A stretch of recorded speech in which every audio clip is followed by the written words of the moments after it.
2026-27 கல்வியாண்டுக்கான NEET தேர்வு வரும் மே 3ஆம் தேதி நடைபெறும் என்று தேசிய தேர்வு முகமை அறிவித்துள்ளது. நாடு முழுவதும் அரசு மற்றும் தனியார் மருத்துவக் கல்லூரிகளின் MBBS, BDS படிப்புகள் மற்றும் சித்தா, ஆயுர்வேதா, யுனானி, ஹோமியோபதி படிப்புகள் மற்றும் கால்நடை மருத்துவ படிப்புகளுக்கான அகில இந்திய ஒதுக்கீட்டு இடங்களுக்கு நீட் தேர்வு மூலம் மாணவர் சேர்க்கை நடத்தப்படுகிறது. மேலும் ராணுவ கல்லூரிகளில் BSc நர்சிங் படிப்புக்கு நீட் தேர்வு கட்டாயமாக்கப்பட்டுள்ளது. நீட் தேர்வை தேசிய தேர்வுகள் முகமை ஆண்டுதோறும் நடத்தி வருகிறது.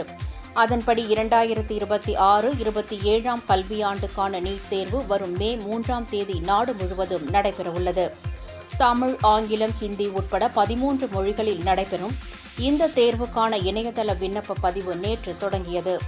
விண்ணப்பங்களை பதிவு செய்ய வரும் மார்ச் மாதம் 8ஆம் தேதி கடைசி நாளாகும்.